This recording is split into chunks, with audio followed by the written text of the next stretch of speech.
کرتا ہوں وَإِن زَنَا وَإِن سَرِقَ، اگرچہ زناکاری کر لی ہو، اگرچہ چوری کر لی ہو، فرمایا ہر حال کے اندر توبہ سچی کر لے، حق تعالیٰ جل شانہ تجھے کہاں بھیج دے گا؟ ادخلوها بسلام۔ اور میں مضمون کو یوں اٹھا رہا تھا، اب ختم کر رہا ہوں میرا عزیز دوست، مجھے معاف فرما دینا، آخری دن ہے، اب یہ میں نے اللہ سے دعا کی ہے، یہ اللہ مجھے اسی پر چلا، میرے لیے بھی فائدہ، آپ کے لیے، خالی ایسا نہیں کہ آپ کو میں بنا دوں، بنانے والا اللہ ہے، میں کیا کر سکتا ہوں؟ کچھ نہیں کر سکتا ہوں، میں تو سلنڈر ہوں، میں تو خدا کہتا ہوں یا اللہ کچھ آتا نہیں ہے، نالائق ہوں۔ جبکہ شیخ عبد القادر جیلانی رحمۃ اللہ علیہ نے کعبہ شریف کے اندر جب تشریف لے گئے تو کعبہ شریف کے دیکھا نا، بیت اللہ شریف، کعبہ شریف کے سامنے کیا تھی؟ کنکریاں، ابھی تو وہاں پتھر لگ گئے ہیں، لیکن ایک زمانہ ایسا تھا کہ اس میں کیا تھی؟ بالکل کعبہ شریف کے دامن کے اندر کیا تھی؟ کنکریاں، تھوڑا سا طواف کرنے کا، اور اس سے پہلے زمانے میں تو طواف کرنے کا راستہ ہی نہیں، کنکریوں کے اوپر ہی طواف، اور 25-30 سال پہلے ہم نے جب دیکھا تو اس وقت اتنا تھا کہ تھوڑا سا حصہ تھا طواف کرنے کے لیے، باقی سب اندر کیا ہے؟ کنکریاں۔ فرمایا شیخ عبد القادر جیلانی رحمۃ اللہ علیہ تشریف لے گئے اور جانے ہی کے ساتھ پہلے ہی فرصت کے اندر کعبہ کو دیکھا تو سجدے میں گر گئے، کنکریوں کے اندر ناک اندر چلا گیا، اور کہنے لگے یا اللہ جل شانہ، یہ خداوند قدوس، عبد القادر تیرے در کے اوپر آیا ہے، تو میدانی کیا ظلم و جہول چمی آید، تو جانتا ہے کہ عبد القادر انسانوں میں سے انسان ظالم اور جاہل ہوتا ہے، یا اللہ مجھ سے کیا نیکی ہو سکتی ہے؟ یا اللہ میں یہ نہیں کہتا ہوں میرے درجے بڑھا دے، عبد القادر تجھ سے یوں کہتا ہے کہ قلم عفو بر گناہم کش، معافی کا قلم میرے گناہوں پر کھینچ دے آج،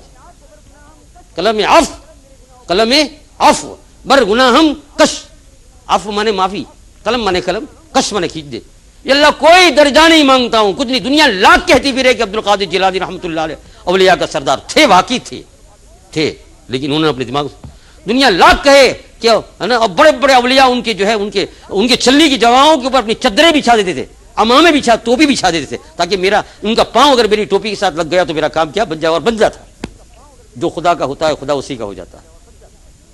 لیکن جب گئے تو ناک اندر گرا ہوا ہے، سعدی نے لکھا ہے گلستان کے اندر کہ جانے کے بعد ناک اندر ہے، اور لوگ پھر بھی وہاں جمع ہے ان کے پاس، بزرگان دین کے پاس تو جٹھا رہتا ہی، پھر بھی جمع ہے، خادم ہے، ناک اندر دب گیا ہے کنکریوں کے اندر، اور کہتے ہیں اللہ عبد القادر تیرے دربار کے اندر آیا ہے، مرتبے نہیں مانگتا ہے، وہ جانتا ہی نہیں ہے کہ اس کے مرتبے ہیں، بس تم میدانی کی الظلم و جہول چمی آید، یہ اللہ تو جانتا ہے کہ میں ظالم اور جاہل ہوں، اپنے آپ کو کہتے ہیں، کون؟ عبد القادر۔ خدا نے کہا نا انسان کو قرآن پاک میں ان الانسان کان ظلوما جہولا، انسان فطرت میں ظالم اور جاہل ہے، یہ اللہ عبد القادر بھی ظالم اور جاہل بن کر تیرے کعبہ کے سامنے آیا ہے، تو پھر فرمایا قلم عفو بر گناہم کش، معافی کا قلم میرے گناہوں پر پھیر دے، اور آگے کہتے ہیں یہ اللہ نا امید تو نہیں ہوں، لیکن آخری درجے میں ایک بات بیت اللہ شریف کے سامنے نکل ہی جاتی ہے، کبھی اگر معاف نہ ہو تو قیامت کے میدان میں عبد القادر کو اندھا اٹھانا تاکہ اس کو شرم نہ کرنا پڑے کہ لوگ اولیاء کہتے تھے، آج یہ ایسا کھڑا ہو گیا، دوزخی بن کر کھڑا ہو گیا، یہ اللہ مجھے بڑی شرم آتی، لیکن یہ لوگ تو مرتبہ لے گئے مرتبہ، یہ چیزیں ہمیں کیا سکھاتی ہیں؟ ایسی چیزوں کو سن کر پھر نا امید نہ ہونا۔ یہ حزن کو جمع کرتے کرتے جب بندہ خداوند قدوس کے دربار میں آ جاتا ہے، میں کہتا تھا کہ یہ آخری دن ہے، اس مضمون کے استحضار کرو، تم چھوڑ دو سارے گناہوں کو، پیچھے چھوڑ دو، آگے کی سوچو، پیچھے کی نہ سوچو، آگے چلو، پیچھے کی سوچو ہی نہیں، اس وقت نکال لو پیچھے کی سوچ، ہوتا رہے گا بعد میں۔ یہ رمضان مبارک کا مہینہ 6-7 دن ہے، صوفی جی پیچھے نہیں جاؤ، کبھی بھی پیچھے کبھی جاؤ ہی نہیں، نفس کو مار کر لے جاؤ آگے آئندہ کیا کرنا ہے، یہ گناہ چھوڑ دے، یہ اللہ معافی مانگتا ہوں، یہ اللہ یہ معافی مانگتا ہوں، یہ اللہ یہ معافی مانگتا ہوں، کہیں مجبوری ہے سخت، بزرگان دین کے کہنے کے مطابق کہتا ہوں میرے دوست اور بزرگوں، راستہ مل جائے تمہیں اور مجھے دونوں کو، کیا راستہ مل جائے؟ ارے بول اللہ کی محبت کا اور حضور کی محبت کا راستہ، جنت کا تو بعد میں، کس کا راستہ مل جائے؟ خدا کی محبت، حضور کی جنت تو اس کے نیچے آئے گی، نوکر بن کر آئے گی جنت، تو اس کے نیچے جنت کا ہی کیا ہے نا۔ ایاس کو ہے نا اس کے آقا نے اعلان کیا وزرا کو کہ یہ ایاس کی اتنی عزت کیوں ہے، تو ایک دن اعلان کیا ساری چیز خزانوں سے لا کر بکھیر دے، بڑے بڑے موتی قیمتیں ہیں، ہزاروں کا لاکھوں کا، کوئی چیز یہاں رکھ دی، کوئی سارے موتی رکھ دیا ہے بکھر کر، اور سب وزرا کو بلایا، اس میں ایاس کو ہی بلایا، اور کہا تمہیں جو پسند ہو اس کے اوپر تم ہاتھ رکھ دو، بعد میں وہ چیز تمہیں مل جائے گی، جو چیز تمہیں پسند ہو، یہ سارا خزانہ سامنے ہے، کسی نے کہا تھا کہ بادشاہ کا خزانہ ہے نا میاں, ہاں آپ نے تو فوراً سے لے تو خلاص تھی گی نا, 45 پاؤنڈ میں 1 پاؤنڈ میں ملے آ جاتا جنہیں ہاتھ مکی دی تو آ مارو ایم کی نے کامیاب تھی گیا ہوں, کامیاب تھی گیا, بیجی دارے میت مری گیا کیا. تو کہا بادشاہ نے ہاتھ رکھ دو, تو سارے آئے تھے, ایاز بھی آیا, اس نے جو ہے سب نے ادھر ادھر رکھا, ایاز نے اس بادشاہ کے کندھے پر ہاتھ رکھ دیا. تو کہا ایاز یہ کیا کرتا ہے, اتنی ساری چیزیں لے لے, کام آئے گا تیرے ماں باپ کے لیے, تجھے کام آئے گی. کہا کہ میرے مالک میں نے آپ کے اوپر ہاتھ رکھ لیا, آپ جب میرے ہو گئے تو چیزیں ساری میری ہی ہو جائے گی. چیز کیا ہو جائے گی, میری ہو جائے گی. خدا اور اس کے رسول کی محبت آ گئی تو دوست اور بزرگوں جنت تو اس کے نیچے آ ہی جائے گی, فکر کیوں کرتے. یہ راستہ نکل آیا, اس لیے میں عرض کروں بھولو آگے کو دوڑو. میں یوں کہہ رہا ہوں بزرگان دین کے وہ بھی کچھ کہنا ہو کہنا. بعض چیزوں میں اگر شدید مجبوری آ رہی ہے, مثال کے طور پر کوئی آدمی انٹس کے مکان میں رہ رہا ہے, فی الفور اس کو نہیں کر سکتا ہے, فی الفور, کیونکہ زبان سے بولنا آسان ہے, کام کرنا ایک سارے انسان کے مسائل. لیکن اس وقت تو یہ کرے کہ یا اللہ یہ ناپاک ہے, گندی ہے, میں جانتا ہوں بالکل مولا کریم, میں انشاءاللہ ابھی رمضان جاتے ہی میں ادھر ادھر کروں گا, تیری توفیق دی ہوئی توفیق سے چند دنوں میں ہی کروں گا. اور اس کے لیے کام کاج شروع کر دے, کیسے کام کاج جو بھی اسلام کے, اس کے بعد بھائی تھوڑا سا ادھر مل جائے گا, جاوے خالی جا, دیوے یا نہیں دیوے, میرا مکان مورگیج کے اوپر ہے, نہ کہہ دیا ٹھیک ہے بھائی میرا مکان مورگیج کے اوپر ہے, آپ مجھے دیں گے 10,000 ہیں, رستوں بھول گئے تھوڑا جوانوں کوڑ لے ہارو گھٹیا بھی گیو, بس یہ شرمندگی اٹھا لو. یہ کس کے لیے اٹھائی, اللہ دیکھ رہا ہے, اللہ دیکھے میرا بندہ در در گویا اپنی عزت کی پڑی نہیں اس کو. پھر کسی جگہ پر گیا کہ بھائی یار مجھے بہت ڈر لگتا ہے, تو تھوڑا سا تم مجھے دو, میں ایک گھر لے لوں. تو کسی نے گالی دے دی, کسی نے کیا کسی نے دے بھی دیا. یہ کام کرنا شروع کر دیا, یہ کام کرنا شروع کر دیا. اس کا معنی یہ ہے کہ مورگیج کا گناہ تم سے چھوٹ گیا. اللہ ارحم الراحمین ہے, کام کو طریقے سے کر لو میرے عزیز دوست, اور پیچھے کو بھول جاؤ, آگے چلو آگے چلو آگے چلو. انشاءاللہ یہ چند دنوں میں گناہوں کو یاد کر کے حزن کا بم پیدا کرو رگ میں, اور اس کے ذریعے سے بھی اس کو کیا ہو آنکھ سے. اور اگر یہ کرو گے تو ختم کر رہا ہوں, یہ کرو گے تو ہوگا کیا, قرآن پاک اب کہہ رہے, شہادت دے رہے, تم اتنا کرو گے تو کیا ہوگا. فرمایا فرشتوں کی ایک جماعت کو اللہ نے بٹھایا ہے ان لوگوں کے لیے, ایک جماعت کو رکھا ہے مخصوص, وہ جماعت اور کوئی کام نہیں کرتی ہے, اور ان کا خاص کام کیا ہے, عرش الہی کو اٹھانا. عرش الہی کو وہ کیسے اٹھائے ہوں گے, کیا ہوں گے, یہ تو آپ نے جائے تیرے خبر پڑے گی. اب دنیا کی چیز کو نہیں معلوم کر سکے. یہ پیرس کے اندر جو ہے وہ ایک نہیں, پیرس میں ایک چیز مشہور ہے, کیا کہتے ہیں قاری صاحب, وہ ٹاور, ہائیفل ٹاور. ابھی میں پیرس گیا پچھلے زمانے میں, بیانات ہوئے تو دوستوں میں وہ نے کہا کہ خالی ذرا دیکھ تو لے میں. واقعی وہاں کالے مسلمانوں سے ملاقات ہوئی, بہت طبیعت بھی خوش ہوئی. تو وہ ٹاور ہے بہت اونچا, تو وہاں وہ بہت بیان کرتے تھے گھر میں کہ اس میں ایسی لفٹ کے ذریعے یوں چڑھتے ہیں, سارے پیرس سے اوپر ہے, یہ ہے وہ, سب سنا اور دماغ میں ایک خاکہ تیار ہوا. وہاں جا کر دیکھا تو وہ تو کچھ اور ہی چیز تھی, وہاں جانے کے بعد دیکھا تو اور ہی چیز تھی. دنیا کی چیز ہمیں سمجھ میں نہیں آ رہی ہے. کتنی مرتبہ ہوائی جہاز میں بیٹھے, گڑبڑ میں چھوڑ دیے کہوں خالی وقت جائے برو, ہے نا, لیکن وہ کیسا اڑتا ہوگا, کیا بات ہے. مودین صاحب کو سمجھ میں آتا ہے کہ آپ بولے خبر نہیں, آپ نے تو بیٹھا ہے ہم بولنے, لیکن ماٹھو بولے کہ پہلی ہننے کی بے پیراسٹیمل نہیں جائیں گی. بیٹھنے کے ساتھ ہی ہوں گے نیند اٹھتے بھی, ہیڈ ایکس 2 ٹیبلٹس. میں دیکھ رہا ہوں لوگوں کو, اس وقت درد سر کو دبانا چاہیے, انہیں نہیں ہوتے بھی تھا ہیڈ ایکس. یہ دنیا کی رنگیلا بنے, اسی چیز کو یاد کرو. یہ بھی اگر ہو گیا ہو تو فکر نہیں کرنا, یہ بھی اس میں لاؤ, اللہ سب آئندہ نہیں کریں گے.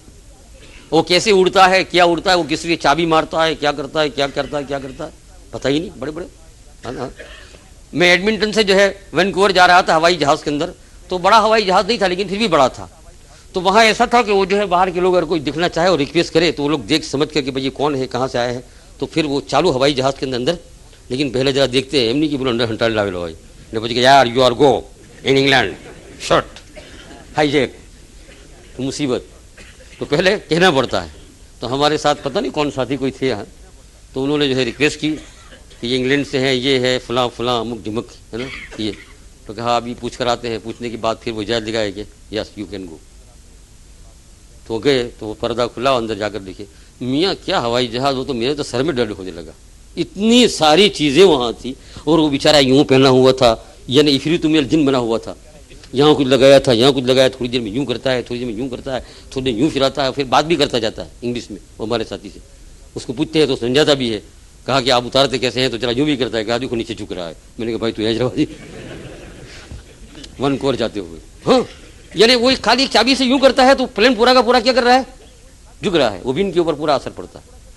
پھر بھی کچھ سمجھ میں نہیں آیا. جب دنیا کی چیز سمجھ میں نہیں آئی تو عرش الہی کو اٹھانے والے فرشتوں کو تم اور ہم کیا سمجھیں گے؟ لیکن اتنا آتا ہے قرآن پاک کے اندر. میں ابھی آیت پڑھتا ہوں کہ یہ فرشتے کیا کرتے ہیں عرش الہی کو اٹھانے کے بعد. اور یہ بہت ہی معزز فرشتے ہیں، عجیب ہے، عرش الہی کو اٹھائے ہوئے ہیں. ان کو ایک کام سونپا ہے اللہ جل شانہ کہ جو لوگ دنیا کے اندر بڑے بڑے گناہوں کے اندر مبتلا ہو جائے اور پھر اب ان کو غم ہونے لگے کہ اللہ کو کیا جواب دوں گا، اور سچی توبہ پر آ جائے، جس وقت وہ توبہ آئے تو تم عرش الہی کو چھوڑ دو اور ان کی توبہ پر آمین کہو. ان کی توبہ پر یہ اللہ کا آرڈر ہے، فوراً آمین کہو فرمایا. اور جب تم آمین کہو گے تو یہ آمین کبھی رد جا ہی نہیں سکتی ہے. فرمایا الذین یحملون العرش ومن حولہ یسبحون بحمد ربہم ویستغفرون لمن للذین تابوا. جو لوگ عرش الہی کو اٹھائے ہوئے ہوتے ہیں، فرمایا جو لوگ گناہ کر کے فارغ ہو جاتے ہیں اور پھر اپنے اوپر غم لاتے ہیں اور روتے ہیں تو فرمایا وہ توبہ کرتے ہیں. اس توبہ کے اوپر یہ لوگ کیا کرتے ہیں؟ آمین. اور کیا کس طریقے سے وہ کرتے ہیں؟ تو آمین دعا کس طریقے سے کرتے ہیں؟ وہ کہتے ہیں ربنا وسعت کل شیء رحمہ، میرے پروردگار. عرش الہی وہ فرشتے کہتے ہیں آپ کی رحمت تو ہر چیز کے اوپر لگی ہوئی ہے، گناہوں کے اوپر بھی لگی ہوئی ہے. جب وہ گناہ معاف ہو جائے تو وہ جنت میں لے جاتے ہیں. ربنا وسعت کل شیء رحمہ فاغفر للذین تابوا. تو یہ جو رو رہے ہیں ان کو ابھی معاف کر دیجیے. کون سا پارہ ہے؟ 24. فاغفر للذین تابوا، تابوا مانے یہ توبہ کرتے ہیں، ابھی اللہ معاف فرما دیجیے. اور یہ کہا، ایسی دعا کرنے کو کہا ان کو کس نے؟ اللہ نے. اللہ کو کوئی آرڈر نہیں کرتے ہیں، اللہ نے کہا فاغفر للذین تابوا واتبعوا سبیلک. توبہ کر کے آپ کے راستے پر آتے ہیں. اور یہ اللہ یہی نہیں، وقہم عذاب الجحیم، جہنم کا جلا دینے والا عذاب ان سے بالکل ختم کر دیجیے اللہ، ہمیشہ کے لیے معافی کر دیجیے. وقہم عذاب الجحیم. اور یہی نہیں، آگے پھر ان کی دعا چالو رہتی ہے ربنا وادخلہم، یا اللہ ان کو داخل فرمانے کا فیصلہ فرما دیجئے. ربنا وادخلہم جنات عدن التی وعدتہم، ہمیشہ کی جنتوں میں جس کا آپ نے وعدہ کیا ہے، جنات عدن کی وعدہ. اور پھر ومن صلح من آبائہم وازواجہم، یہ تو مسجد میں بیٹھ کر روتے ہیں، اس میں ان کی بیویوں کا اور بچوں کا بھی اللہ حصہ لگا دے. واہ واہ، وہ کچن میں روٹی پکاتی ہے اور ہم یہاں روتے ہیں اور اس کا حصہ. اب اس کو پوچھنا کہ میں روٹی پکاتی ہوں ملے گا کیا؟ کہ نا یہ ملے گا. کبھی وہ کہتے ہیں کہ تمہیں کے سورے کب پڑے، تمہیں 10 ختم کیا، 4 ختم کیا، وہ بجٹ توڑا کروں، سموسہ توڑا کروں، مجھے ملے گا کیا؟ تو فرمایا ومن صلح من آبائہم وازواجہم، ان کے باپ دادا، وازواجہم ان کی بیویاں، وذریاتہم ان کے بچوں کو بھی اس کی توبہ میں سے حصہ عطا فرما. اور یہ اللہ انک انت العزیز الکریم. اور یہ اللہ یہ دعا قبول ہو گئی تو پھر کیا فرمایا وقہم السیئات. یہ اللہ توبہ کی انہوں نے سچے دل سے، آئندہ ان کو گناہوں سے بچا لینا اور ہو جائے تو فوراً توبہ کی توفیق. یہ کون فرشتے دعا کرتے؟ وقہم السیئات، ان کو برائیوں سے بچا لیجئے. ومن تق السیئات یومئذ فقد رحمتہ، اور جس کو آپ نے گناہوں سے توبہ کرنے کے بعد بچا لیا، گویا اس کے اوپر آپ کی رحمت بن گئی. وہ لا الہ الا اللہ کا میٹھا گھونٹ پیٹا ہوا قبرستان کی طرف جا رہا ہے. میں نہ لایا کروں کیا دفن تمہارا جو ہی تھا دفن کیوں نہ مروں، وہ تو پہنچ گئی روح جنت میں. کہ قبر میں پانی بو نہیں کری ہوں، ارے لاکھوں کہیں نہیں پانی کری ہو. تو حکیم امت کے غالباً مریدین میں سے ایک صاحب تھے، تو ان کا وزن بہت کم ہو گیا، بیمار ہو گئے، پھر بیچارے، اور پھر جو ہے بہت ہڈی پسلی نظر آئی لیکن بہت طاقتور، اللہ کے اندر. تو وہ کہتے تھے، ان کو جب کوئی کہا اچھا ہے ابھی مرنے کا وقت آیا، میں تو ایسا ہوں کہ قبر میں جاؤں گا تو کیڑی بھی بیچارے میں آ کے وہ آ کے کھاؤ نہیں مل دوں بڈو کلاس کر رہا ابھی. یعنی میرا سارا زور میں نے جنت کے حاصل کرنے میں وہ سارا گوشت پوست یہی ڈال دیا. وہ کیڑا ہر راکھی نہ کروانا پڑے، یہ کھائی نہیں آپ پچھلے جہنم میں جاؤ، تو اس طاقت کو کہاں خرچ کر ڈالو. ومن تق السیئات یومئذ فقد رحمتہ وذلک هو الفوز العظیم. سب سے بڑی. تو دوست مضمون سمجھا توبہ کا، نور پیدا کرنے والا، اور پیچھے کو نہیں. اللہ پاک کی قسم دیتا ہوں تم کو پیچھے نہیں جانا. کہاں جائیں گے؟ آگے جاؤ، کر لینا ہے، اور پیچھے میں اتنا کہ اس کو یاد کر کے خالی آنسو کو تیار کر لو. حق تعالیٰ جل شان ہو راستہ بنا دے گا، کام بنا دے گا چند دن، اور یہی چیزیں ہیں کرنے کی. اللہ تمہیں مجھے سب کو عطا فرمائے، آمین. واخر دعا کر دے بھائی، چونکہ بہت سے حضرات بیچارے جا رہے ہیں تو تھوڑی سی مختصر دعا ہو جائے گی. بسم اللہ الرحمن الرحیم، الحمدللہ رب العالمین. یا اللہ کریم سچی توبہ کے اسباب ہمیں نصیب فرما دے، سچی توبہ کے اسباب نصیب فرما دے. مولا کریم بے شمار گناہ ہے یہ اللہ، راتوں کو یا اللہ اپنے گھروں میں اپنے بند کمروں میں ہمیں ان گناہوں کو یاد کر کے رونے کی توفیق عطا فرما دیجیے. اور مولا کریم تیری بات سچی ہے، تیرے رسول کی بات سچی ہے. جب آنکھوں سے آنسو ٹپکنے لگیں گے تو ہم اس بات کو یقیناً سمجھیں کہ میرے مولا نے مجھے معاف فرما دیا. یہ اللہ معاف فرما دے، گناہوں کو معاف فرما دے. چند راتیں باقی ہے مولا کریم، ایسی باتوں کو کہنے والے کو کہنے کی توفیق عطا فرما، اور سننے والے کو سننے کی توفیق عطا فرما، کہ جس سے آپ کی رحمت یا اللہ ہمارے دل و دماغ میں آ جائے، نا امید نہ ہو جاوے، اور مولا کریم اسی راستے سے ہم آپ تک پہنچ جائے. آپ کی رحمت بہت وسیع ہے مولا کریم، بہت وسیع ہے، اتنی وسیع ہے کہ جس کا کوئی انتہارہ اور کنارہ نہیں ہے. آسمان کا کنارہ ہے، ستاروں کا کنارہ ہے، دریاؤں کا کنارہ ہے، زمین کا کنارہ ہے، لیکن آپ کی رحمت کا کنارہ نہیں ہے مولا کریم. ایک چھٹا مل جائے ہمارا کام بن جائے. یہ اللہ ہمیں سچی توبہ کی توفیق عطا فرما دے، آئندہ زندگی بنانے کی توفیق عطا فرما. اللہم یا ذا الجلال والاکرام یا صریح المستصرخین ویا منتہى العائذین والمفرج عن المکروبین والمرفع عن المغمومین یا کاشف المکروب ویا الہ العالمین ویا ارحم الراحمین منزول بک کل حاجت. اللہم انک خلاق عظیم، اللہم انک غفور رحیم، اللہم انک البر الجواد العرش الکریم. اللہم اغفر لنا وارحمنا وعافنا وارزقنا واسترنا واجبرنا وارفعنا واهدنا ولا تضلنا وادخلنا الجنة برحمتك يا ارحم الراحمين. وصلى الله تعالى على خير خلقه سيدنا مولانا محمد وعلى اله وصحبه اجمعين.